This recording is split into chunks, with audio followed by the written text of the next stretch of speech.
Hey, Abnormal Family. After doing the last video, I couldn't help but look into the Chicken Man in El Reno, Oklahoma. They had a lot of sightings of him, and I found the actual chicken coop that he was seen at. I found a cast that was taken, and this cast is huge. This would have had to have been a pretty large creature. And I got some other photos. I'm going to place those at the end of this video. Take a look at them. I'm excited to see your all's opinions and comments. The Chicken Man started in the late 1960s, a creature simply known as and this is what they labeled it, abominable Chicken Man, had been reported on a farm west of Oklahoma City near El Reno. According to the Oklahoma Journal, a farmer found the door to his chicken coop ripped off and lying on the ground. On the surface of the door and inside the coop itself were strange handprints about 7 inches long, 5 inches wide. When he saw that several of the chickens had disappeared without a trace, he called the local game ranger. The door was shipped to a zoologist, Lawrence Curtis, director of the Oklahoma City Zoo. After the study that included comparisons with the hand and paw prints of human beings, apes, monkeys, bears, and other animals, Curtis confessed his bafflement. "I don't know what this is," he said. "It resembles a gorilla, but it's more like a human." According to Curtis, the creature's thumb crooks inward as if deformed or injured. That's very interesting. It's like a creature, like a human, but more like, a larger uh, ape or something. "It appears whatever made the prints was walking on all fours," he said, judging from the footprints on the ground outside the coop. Unfortunately, these were not preserved. The Oklahoma Journal announced in the front page story, "Hen House Terror, just monkey stuff."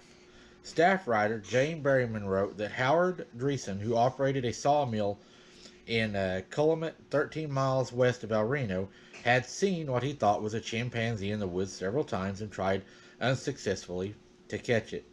The reporter quotes the zoo director. Curtis suggests that a chimp may have escaped from a psychological laboratory at the University of Oklahoma at Norman. Curtis advised that these prints were definitely not from a chimp. See, there you go, right there. They're trying to hide it, and this guy comes out and says they are definitely not from a chimp.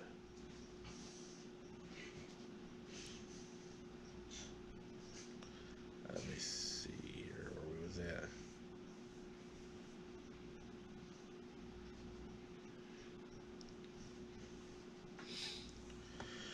A check with the laboratory in question, run by Dr. Bill Lemon in the University's Psychology Department, elicited amused assurance that no chimps were missing. Dreesen himself believes that animal escaped from the train wreck and the derailment near Mulhall some years ago. Mulhall is about 50 miles northeast of Calumet in central Oklahoma. But it still would not explain why zoologists said it is not a chimpanzee's print. It is between a human and an ape. It was determined, however, that the wreck was a minor one and that no animals had escaped anyways. Officer shares El Reno Chicken Man, Bigfoot, and Dogman evidence. Britton writes, police officer Bill captures on camera a Sasquatch sitting by his pond. The Oklahoma officer collects several pieces of evidence showing Bigfoot actively on this ranch. Bill tells the El Reno Chicken Man had several other stories about his elusive Bigfoot creature. To Bill's surprise, he also finds a huge Dogman print, which he casts and shows to us all. The Bigfoot or Chicken Man was big news in Oklahoma, and Bill wanted to tell his story to help us understand what happened in his town of El Reno, Oklahoma. I thought it was interesting also that you have this Bigfoot down there, but also you have Dogman in the same area. And talking to some people, and one of them being a zoologist, he also believes that Bigfoot and Dogman, he says, may be the same creature. That people aren't actually seeing a different creature, they're seeing the same creature, some having 3 toes, some having deformities, he says, because he believes, interbreeding, and it's causing birth defects. He says it happens in the wild quite often, and with that you get, defects. Now I don't know what your all's, what your take is on that. I'm not saying that's what I believe, but that was just one of his takes. Um, the print you're going to see in this is a very large print, and I know my mom said at Granny's the largest print they had caught down there was actually 22 inches. So a very large footprint was at my Granny's also. This is quite a ways from us. It's in southern Oklahoma. I'm guessing probably down around where Red Dirt Cryptid investigates.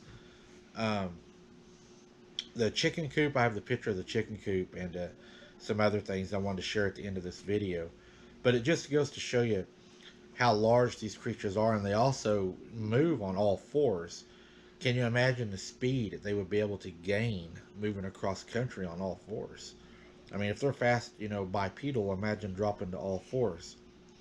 Uh, I think it's funny that, back in the 1960s, they were still trying to cover it up, with train wrecks and zoos and all that. And you have zoologists, sitting right there saying it wouldn't matter if it was a chimpanzee that escaped because that's not a chimpanzee handprint, as you'll see in the pictures at the end of the video. Um, you know, I live in the country, and me and Hunter, we've had, animals out in the country, and we're fixing to get some more animals. And it makes you think, at nighttime when you're laying there and your chickens are having a fit, or your goats are upset, or the horses or whatever, the first thing you do is you get up and you go outside to check on the animals. But now it kind of makes you wonder, when you go out to that old chicken house and you open the door, what is actually in there waiting on you? Is it a coyote? Is it a possum? Are you going to open to the doors to two big red eyes taller than you are that's going to grab you and jerk you inside that chicken house? And then your family's going to find you the next morning twisted up in a corner. I mean, those are things that you need to think about when you go out to check on your animals at night, because not only the coyotes and the wolves and the hawks and all, you also are putting a sin out there that's going to cause these cryptids to want to eat. And we know that if you're hungry and you're out like that and you're not able to find food, and us living in the country with all the caves and the coal mines, and I'm sure a lot of you guys live out there too, where it's very high cryptid areas, it could be a lure to bring the creatures in. I think probably what me and Hunter is going to do is we're going to run some motion detector lights out there to try to help deter them from coming up, because they do not like that. We may even put some game cameras out there because they can sense the infrared light coming off of them, which should keep the monsters out into the field. We don't want them coming up getting our livestock, but you sure don't want to go out there at night and then come up on a big surprise while you're half asleep and something comes jumping off the top of the chicken house at you. And the reason I say that is because um, a big mountain lion was killed just about a mile from our house. And one night our chickens were having a big old fit, and I went outside and I looked into the chicken house, and all I had with me was my 410, expecting a small varmint. And as I had looked everywhere, I couldn't find anything. And I started walking off, and just to show you how sly some creatures can be, I got halfway to the house and I heard a growl behind me, and the hair on the back of my neck just stood up. And when I turned around, everywhere I had been walking, this mountain lion was on top of the chicken coop, and it jumped off into the field and had ran off. So the whole time I was out there, this thing was laying on top of the chicken coop watching me. So just imagine, if a cryptid's out there, they could do the same thing. And they may even use that to lure you out there. I mean, if there's a woman in the house and they're interested, they may upset the chickens, hoping that she's the one that comes out to check on them. But until next time, guys, be careful. Don't be the something's dinner. Don't be vulnerable. Keep your head on a swivel, and we'll see you in the next one. Enjoy the strawberry moon that's out tonight, guys. I would have went a boots on the ground, but as you know, a full moon, you're not going to get any action. So we're waiting on the waning, guys. We'll see you then.